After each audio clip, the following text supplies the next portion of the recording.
Good evening, नमस्कार। New Paramount competition class की तरफ से सभी लोगों का मैं राम शरण हार्दिक रूप से स्वागत एवं अभिनंदन करता हूं। जो एनटीपीसी का बैच है वो हम लोगों का स्टार्ट हो चुका है और मैं आप लोगों से यही रिक्वेस्ट करूंगा कि जो उसका सेट पेपर 1 जो मैंने करवाया है उसमें जो बचा हुआ है उसका सेट पेपर का जो मैं करवा रहा हूँ तो टेस्ट तो हो गया है, लेकिन इसका डिस्कशन रह गया था। तो मैं आप लोगों को यूट्यूब के माध्यम से डिस्कशन दे रहा हूँ, जिसको आप जा कर के यूट्यूब चैनल पे न्यू पैरामाउंट अड्डा है वहाँ पर जा कर के आप इसको देख सकते हैं। ठीक है, तो न्यू पैरामाउंट अड्डा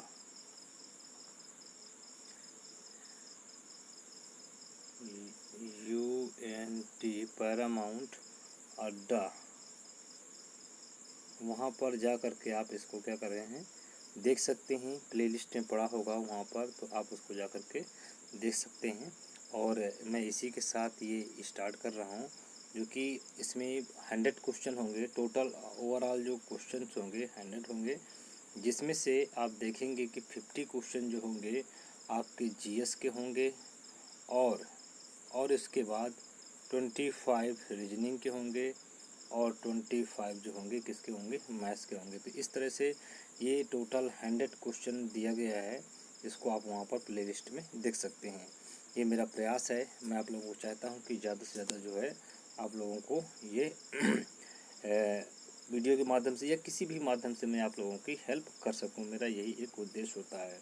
चलिए आइए देखें इस वीडियो के माध्यम से हम लोग जो टेस्ट दिए हैं, टेस्ट नंबर 1 कह सकते हैं इसको, और उसकी जो विस्तृत व्याख्या भी देखेंगे और सॉल्यूशन भी देखेंगे, किस तरह से हम लोगों ने इसको सॉल्व किया है।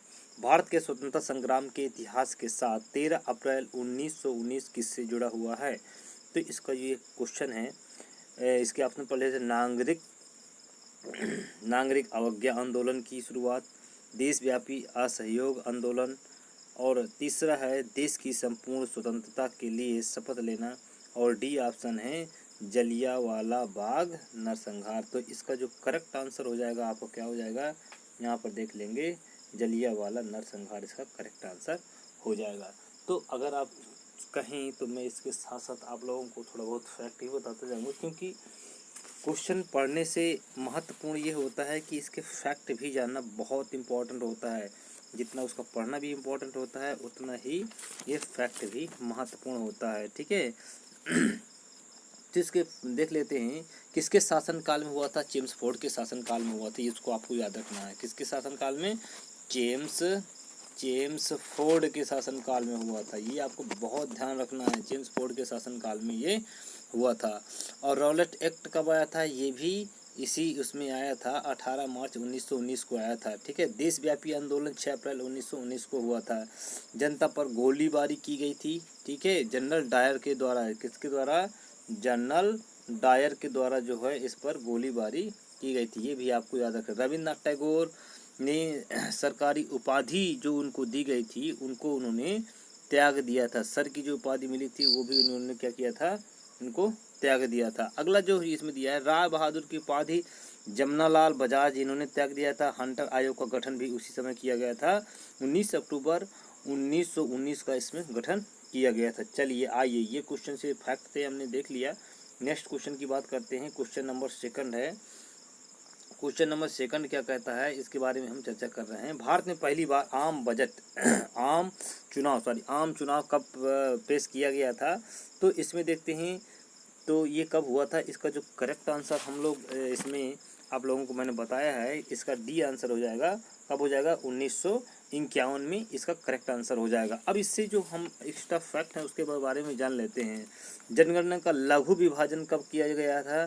तो लघु विभाजन की अगर बात करें, लघु विभाजन हुआ था ये 1951, ये भी आपको याद रखना है।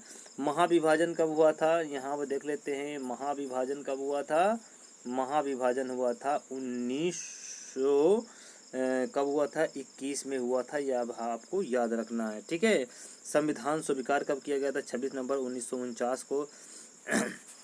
संविधान पूर्ण से लागू कब हुआ था, 26 जनवरी 1950 को। इस तरह से ये आपके क्वेश्चन, कुछ महत्वपूर्ण फैक्ट को आप याद रखना पड़ेगा। अगला क्वेश्चन है, 3rd क्वेश्चन ये कह रहा है कि बांग्लादेश में पद्मा को किस नाम से जाना जाता है। बांग्लादेश में गंगा को किस नाम से जाना जाता है। ये आपको करेक्ट आंसर हो जाएगा, डी हो जाएगा। पद्मा के नाम से भी हम इसको जानते हैं। किसके नाम से जानते हैं बेटा, पद्मा के नाम से भी जानते हैं। चलिए इसके बारे में फैक्ट देख लेते हैं। फैक्ट क्या है कि इसमें जो फैक्ट दिया हुआ है, इसमें गंगा को बांग्लादेश में पद्मा के नाम से जानते हैं। अलकनंदा और भागीरथी का जो संगम होता है, क्या होता है, ये गंगा के नाम से जानते हैं। क्या, अलकनंदा और भागीरथी, ये भागीरथी जो है ना, इन दोनों का जो स्थल होता है उसको गंगा कहते हैं। क्या कहते हैं यहाँ पर, गंगा कहते हैं। गंगा सबसे पहले हरिद्वार के मैदानी इलाके में प्रवेश करती है। कहाँ पर, हरिद्वार में। गंगा जो सबसे पहले हरिद्वार के मैदानी इलाकों में क्या करती है, इंटर करती है। उद्गम कहाँ से होता है इसका, गंगोत्री से होता है। कहाँ से बेटा होता है, गंगोत्री से इसका उद्गम होता है। तो इतना इफेक्ट जो है आपको बारे में देखना है। नेक्स्ट क्वेश्चन है, अब आप देखेंगे सीपीयू क्या का पूर्ण रूप क्या होता है, सेंट्रल प्रोसेसिंग यूनिट। इसका जो आंसर हो जाएगा फर्स्ट हो जाएगा। क्या हो जाएगा, सेंट्रल प्रोसेसिंग यूनिट हो गया है। ठीक है, तो इसका जो करेक्ट आंसर फर्स्ट हो जाएगा। इसके बारे में देखते हैं। इसमें आपको कहीं पूछा जाता है रैम का फुल फॉर्म पूछा जाता है। क्या पूछा जाता है, RAM रैम। तो रैंडम एक्सेस मेमोरी हो गया। रोम का वो कभी कभी पूछ लेता है। तो रोम का क्या होता है इसका बेटा, इसका होता है रीड ओनली मेमोरी होता है। क्या होता है, रीड ओनली मेमोरी होता है। CD का कहीं कहीं फुल फॉर्म पूछता है तो कॉम्पैक्ट डिस्क। इस तरह से इसके बारे में फैक्ट हमने देख लिए। चलिए आइए क्वेश्चन नंबर 5 देखते हैं। संयुक्त राष्ट्र संघ की स्थापना कब हुई थी। ये मोस्ट इम्पोर्टेंट क्वेश्चन है। संयुक्त राष्ट्र संघ की स्थापना कब हुई थी। तो इसमें देखिए कि संयुक्त राष्ट्र संघ की स्थापना आपको 24 अक्टूबर 1945, यानी करेक्ट आंसर इसका आपका सी हो जाएगा। क्या हो जाएगा, सी हो जाएगा। इसका जो हेडक्वार्टर की बात करें, HQ की बात करें, तो ये कहाँ है, न्यूयॉर्क में। कहाँ बेटा, न्यूयॉर्क में है। कहाँ पर, न्यूयॉर्क में है। और इसके प्रेसिडेंट है एंटोनियो गुटेरस। प्रेसिडेंट की बात करें, एंटोनियो गुटेरस इसके प्रेसिडेंट हो गए। इसमें 193 देश कंट्री इसमें शामिल हैं। तो इस तरह से आप इसमें देख सकते हैं एक्स्ट्रा फैक्ट। नेक्स्ट क्वेश्चन के बारे में चर्चा करते हैं। क्वेश्चन नंबर 6 आइए देखते हैं। यदि लोलक की लंबाई 4 गुना कर दी जाए तो झूलने की समय की अवधि क्या होगी। यानी T बराबर फार्मूला होता है, आपने पढ़ा होगा कभी। तो T बराबर होता है 2 पाई अंडर रूट L अपान क्या होता है बेटा, G होता है। यहाँ पर बात आ रही है कि यदि लंबाई को क्या कर दिया जाए, लंबाई को 4 गुना कर दिया जाए। अगर हम लंबाई को 4 गुना रखते हैं तो आप इसमें समझ सकते हैं कि T बराबर अंडर रूट 4 कर दो, यानी 2 टाइम हो जाएगा। तो ये जो करेक्ट आंसर इसका हो जाएगा 6 नंबर का, यानी 2 गुना हो जाएगा। क्या हो जाएगा, 2 गुना हो जाएगा। चलिए आइए नेक्स्ट क्वेश्चन देखते हैं।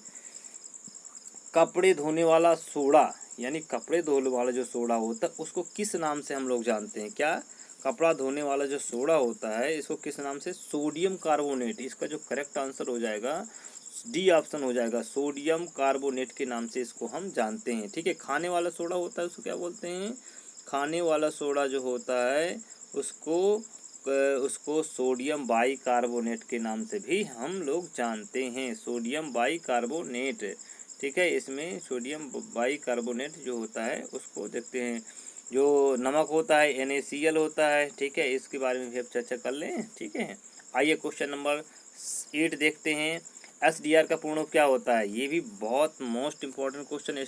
SDR का स्पेशल ड्राइंग राइट्स होता है। क्या होता है, स्पेशल ड्राइंग राइट्स होता है। यहाँ पर आपका ये करेक्ट आंसर हो जाएगा, बी हो जाएगा।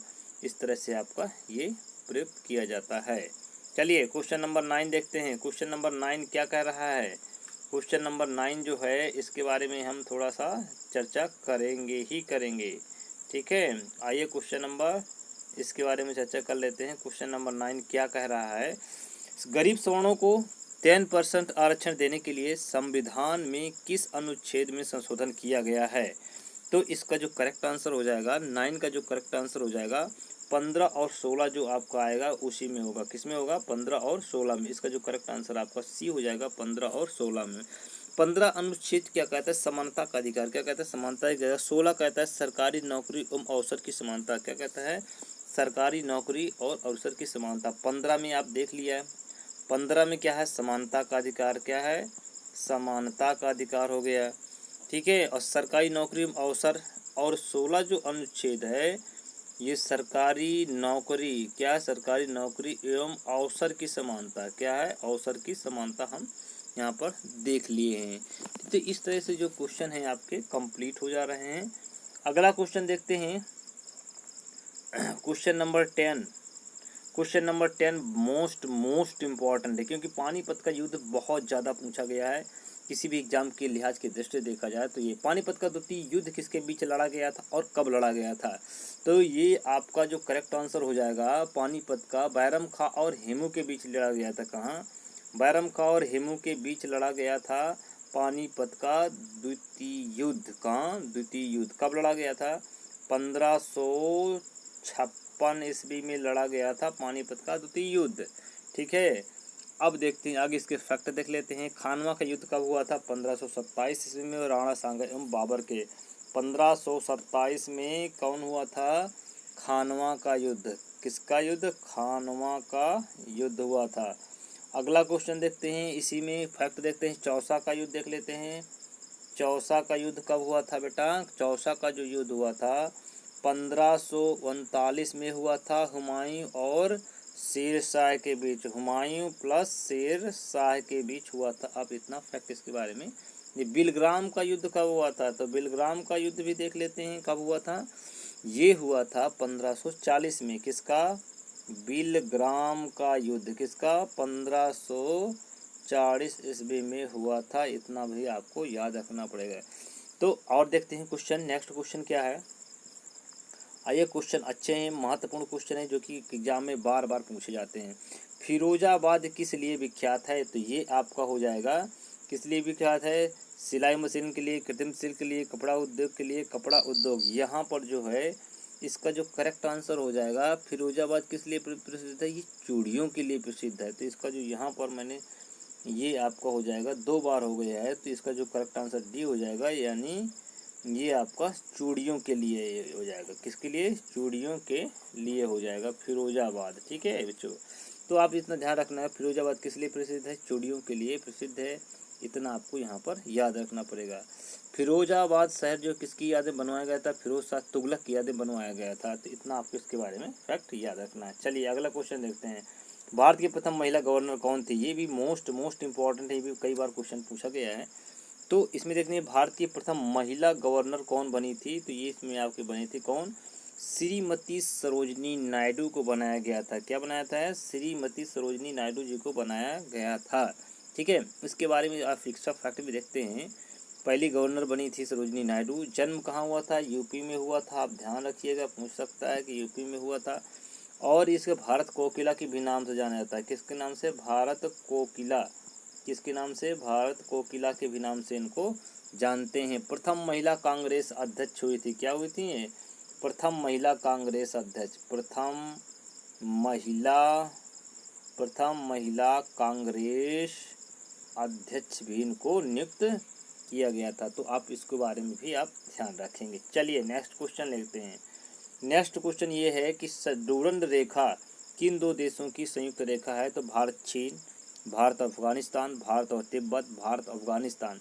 तो इसका जो करेक्ट आंसर हो जाएगा, जो आपकी ये रेखा दी हुई है कौन सी रेखा है, इसका नाम है डूरंड रेखा। कई बार मोस्ट इम्पोर्टेंट है, ये पेपर में पूछा ही जाता है। तो पाकिस्तान और अफगानिस्तान के मध्य जो ये लाइन है ये आपको याद रखना, पाकिस्तान और अफगानिस्तान के मध्य जो डूरंड रेखा है।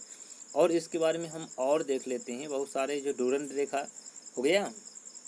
रेड क्लिफ रेखा की बात करें भारत और पाकिस्तान के मध्य, भारत और पाकिस्तान के मध्य कौन सी है, ये आपकी रेड क्लिफ है। ठीक है, अगली देखते हैं। इसमें मैकमोहन रेखा भारत और चीन के मध्य होगा।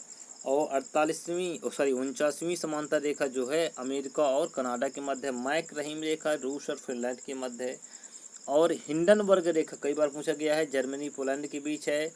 मैगी नाट रेखा जर्मनी फ्रांस के मध्य है। 38वीं समांतर जो रेखा है वो उत्तरी कोरिया और दक्षिणी कोरिया को मिलाती हैं, इसके मध्य स्थित है। तो आप लोगों को इतना फैक्ट याद रखना है। चलिए आ जाइए नेक्स्ट क्वेश्चन पे आ जाइए। किस गुप्त शासक को विक्रमादित्य की उपाधि मिली थी, ये भी मोस्ट इम्पॉर्टेंट क्वेश्चन है। किस शासक को मिली थी, ये ध्यान देना है। किसकी उपाधि, विक्रमादित्य की उपाधि। तो चंद्रगुप्त द्वितीय, इसका डी ऑप्शन सही हो जाएगा। चंद्रगुप्त द्वितीय जो है इनको विक्रमादित्य की उपाधि मिली थी। समुद्रगुप्त को भारत का नेपोलियन कहा जाता है। चंद्रगुप्त द्वितीय के काल में चीनी यात्री कौन था, चीनी यात्री फाहयान, क्या, फाहयान, ये भी भारत आया था। ध्यान रखिएगा, इसको पूछा गया है कई बार। चंद्रगुप्त प्रथम गुप्त वंश का सबसे प्रतापी राजा एवं, और इसको उपाधि कौन सी, महाराजाधिराज कहा गया है। किसको कहा गया है, महाराजाधिराज। धीराज की उपाधि किसको मिली थी, ये मिली थी चंद्रगुप्त प्रथम को। किसको, चंद्रगुप्त प्रथम को। तो इस तरह से इसका फैक्ट आपको याद रखना है। तो ये मोस्ट इम्पोर्टेंट थे क्वेश्चंस। चलिए एक क्वेश्चन और देख लेते हैं। भारतनाट्यम किस से संबंधित है, भारतनाट्यम क्या है, यहाँ पर दिया गया है क्वेश्चन। भारतनाट्यम किससे संबंधित है, मोस्ट इम्पोर्टेंट ये भी क्वेश्चन है। तो भारतनाट्यम किससे संबंधित होगा, जल्दी से आप मुझे कुछ बताया करिए कि कैसा वीडियो लगा। इसका जो हो जाएगा तमिलनाडु, इसका जो करेक्ट आंसर हो जाएगा भारतनाट्यम तमिलनाडु से है। एक पूछा जाता है यक्षगान, क्या है, यक्षगान, ये कहाँ का नृत्य है, ये आपका कर्नाटक का है। कहाँ का है, कर्नाटक का है बेटा, याद रखिएगा, कर्नाटक का। दूसरा कुचिपुड़ी है, एक क्वेश्चन पूछा जाता है कुचिपुड़ी, ये आपका आंध्र प्रदेश है। क्या है, एपी, आंध्र प्रदेश है, ध्यान रखिएगा। मोहिनीअट्टम कथकली केरल के हैं। क्या बेटा, मोहिनीअट्टम और कथकली कहाँ के हैं, ये दोनों जो हैं आपके केरला के, कहाँ के, केरल के हैं, ध्यान रखिएगा। अगला क्वेश्चन जो कथक जो है वो पूछा जाता है, कथक कहाँ का है, ये आपका यूपी का है। इस तरह से जो हमने मोस्ट इम्पॉर्टेंट क्वेश्चन आप देखे, मैं उम्मीद करता हूँ कि ये वीडियो आपको पसंद आया होगा। ये क्वेश्चन टोटल थे कितने थे, 50 क्वेश्चन थे, मैंने अभी 15 क्वेश्चन बताया है, ठीक है। इनमें से जो भी मेरे क्वेश्चन बचे हुए हैं, यानी 35 रिमेनिंग है, 35 क्वेश्चन अभी शेष बचे हुए हैं, ठीक है, रिमेनिंग है।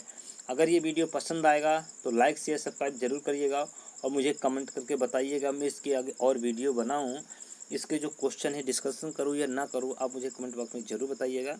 अगर मुझे सपोर्ट मिला तो मैं ज़रूर आप लोगों के लिए एक वीडियो ज़रूर लेकर के आऊँगा, जिसमें से जो जीएस के पूरे 35 क्वेश्चन होंगे वो भी डालूँगा। इसके बाद मैथ का सेक्शन उठाऊँगा, इसके बाद मैं रीजनिंग सेक्शन करूँगा। तो टोटल जो क्वेश्चन होंगे आपको यहीं से मिल जाएंगे, तो आप टेंशन मत लीजिएगा। आप लोगों को तैयारी ऑफलाइन भी करवाई जा रही है और ऑनलाइन भी आपको इसका डिस्कशन मिल जाएगा। तो तब तक के लिए थैंक यू, नमस्कार। कल 7 सितंबर है, इसके लिए ढेर सारी शुभकामनाएं आप लोगों के लिए। बहुत बहुत आप उन्नत करते रहिए और आगे बढ़ते रहिए, यही मेरी उम्मीद है और मैं आप लोगों से यही आशा भी करता हूं। चलिए तब तक के लिए धन्यवाद, नमस्कार।